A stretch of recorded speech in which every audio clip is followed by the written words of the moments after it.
Umabot na sa tinatayang 32.77 million pesos ang halaga ng pinsala na dulot ng fish kill sa Magat Dam matapos madagdagan ng mahigit 10 million pesos sa loob lamang ng isang araw ang naitalang pagkalugi ng mga fish cage operators. Sa panayam ng Bombo Radyo Kawan kay Jericho Gibe, Provincial Fisheries Officer ng Bureau of Fisheries and Aquatic Resources or BFAR Isabela, sinabi niyang batay sa pinakahuling field validation ay umabot na sa 191 na fish cage operators ang naapektuhan sa mga bayan ng Ramon at Cordona. Ayon kay Gibe, tinatayang mahigit 330 metric tons ng isda ang namatay mula sa 1,444 na fish cage units sa Magat Dam, nakatumbas naman na tinatayang 32.77 million pesos na pagkalugi.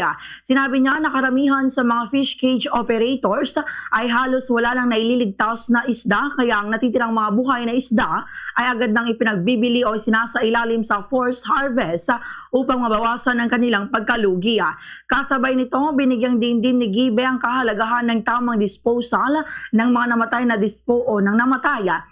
na mga isda matapos maalarma ang BFAR sa mga ulat na may ilan umanong itinapon na lamang sa ilog ang mga ito na maaring magdulot ng karagdagang polusyon sa tubig. Anya, agad namang kumilos ang lokal na pamahalaan ng Ramon sa pamamagitan ng paghuhukay ng mga disposal pit upang doon ilibing ang mga namatay na isda at maiwasan ang mas malawak na kontaminasyon sa iba pang bahagi ng lawa. Bagamat may ilang fish cage operators na mayroon pang natitirang buhay na isda, sinabi pa ni Gibe na karamihan sa mga palaisdaan sa apektadong lugar ay nakaranas na ng fish kill dahil sa pagbaba ng dissolved oxygen at pagtaas ng ammonia sa tubig, bunsod naman ng pagdedecompose ng mga namatay na isda. Pinayuhan din niya ang mga fish growers na sundin ang tamang stocking density, feeding management at carrying capacity ng kanilang mga fish cage upang mabawasan ang posibilidad ng fish kill sa hinaharap. Samantala, sinabi rin ng opisyal na mayroon ng mga naitatalang fish kill sa ilang fish ponds sa lalawigan.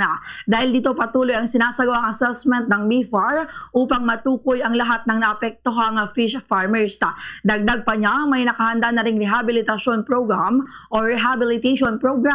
ang BFARs para sa mga maapektuhang mangingisda at fish growers.